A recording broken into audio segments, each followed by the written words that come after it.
and welcome to Murphy's Garden. It's now the beginning of April and it's time to get the potatoes in the ground. So I've got 3 different varieties that I'm growing this year. The first ones are called Sharps Express and they're a first early, and I did actually start those a few weeks ago, and they're in pots in the greenhouse. I haven't grown potatoes, I don't think I've grown potatoes in pots before, so this is the first year, but the reason for doing it is just to get a sort of head start and to try and get an early crop.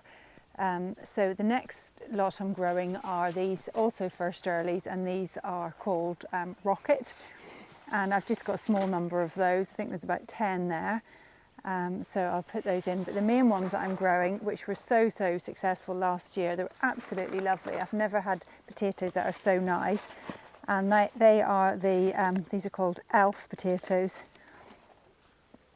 and I've got quite a lot of those. I've got the same number again in the house. Some of them I'm going to give to other people, but I want to get as many of these in as I can. They last really well. They make fantastic, they make lovely jacket potatoes. They get really big and they taste very sort of buttery and just delicious, and they chip really well. They're just a good all-rounder. So I thought the more of those we can fit in, the better. So the land behind me that I'm going to use, this is where we grew the broad beans and the peas this year, so it should have lots of nitrogen in the soil. You can see it's a bit of a mess behind me, but we did actually put some green manure on the ground just to increase the fertility. I haven't done green manure before, this is the first year, and I just experimented just with this bed. I'm not sure really whether I would do it again. It's quite a lot of work.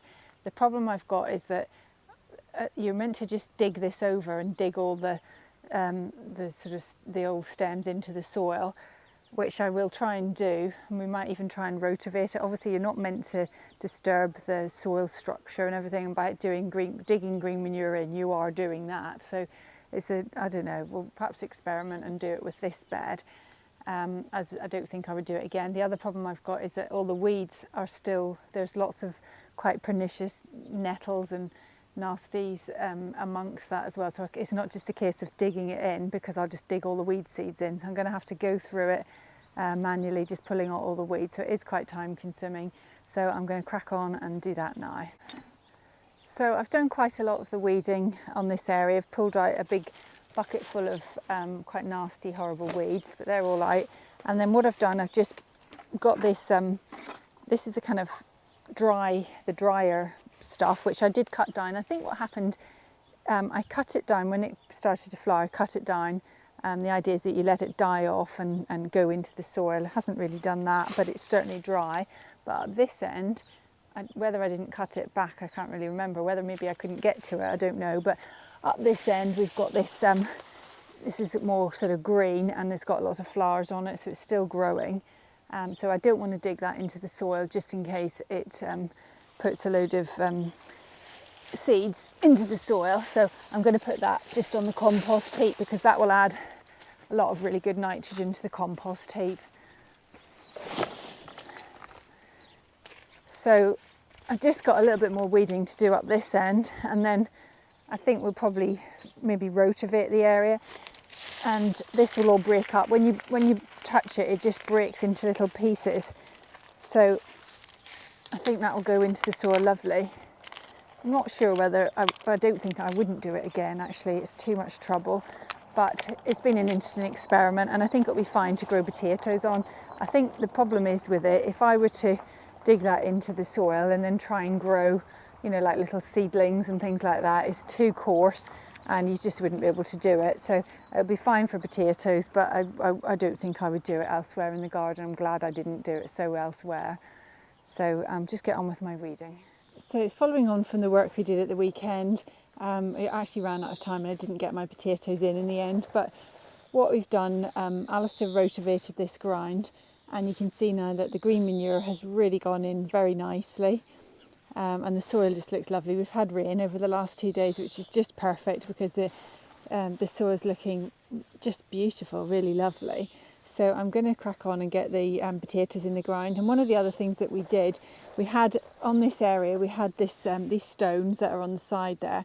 We had these running up the middle to create a path, but we kind of reflected on this and realised that actually it meant that it was quite limited on what you could plant, because the pathway took up quite a lot of room. so it kind of got in the way really. So we've moved that out of the way, and that creates this huge bed. It's a really big bed, so I'm going to fill it with all the elf potatoes, and the whole area will have just elf potatoes in it, I think, and that should give us a really good crop for the year. Buy seed potatoes in January and place them in seed trays or in egg boxes with their eyes uppermost. Place the boxes in a cool room or greenhouse, and in about 4 or 5 weeks the sprouts will grow from the eyes.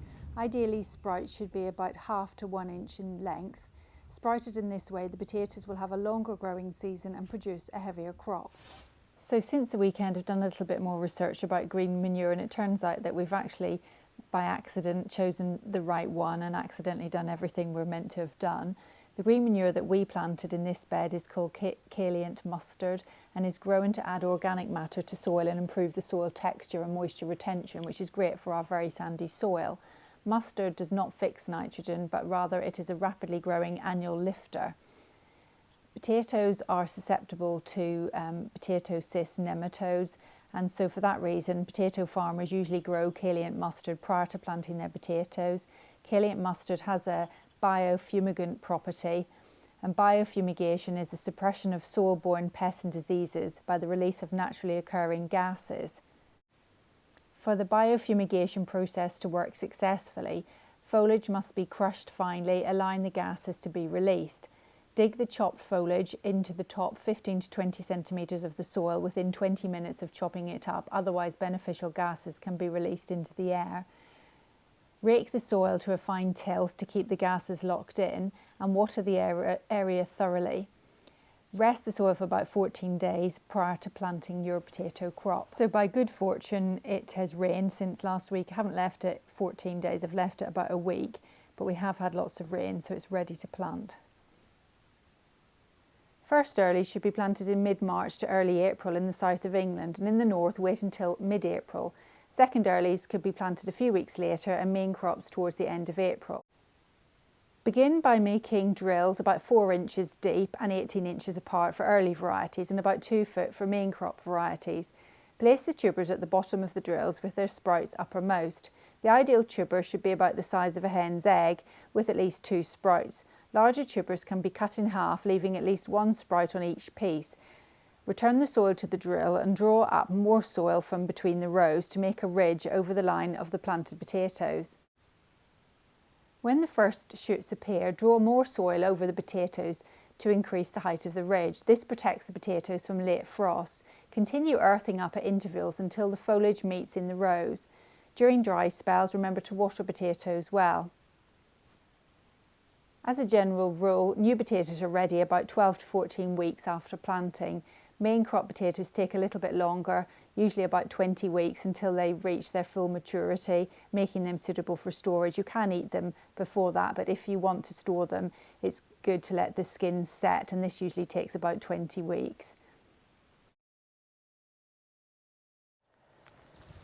So I think I've finished. I've done 3 rows of all the elf potatoes, so we should have loads of them. I'm absolutely exhausted. I'm really wet and muddy, so I think it's time to go in. Murphy's absolutely fed up as well, so we're going to go in, but the potatoes are in. I will put the other little new potatoes elsewhere, but this is all going to be the elf potatoes.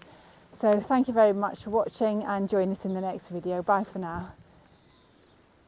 Murphy, have you had enough? Shall we go in? Let's go.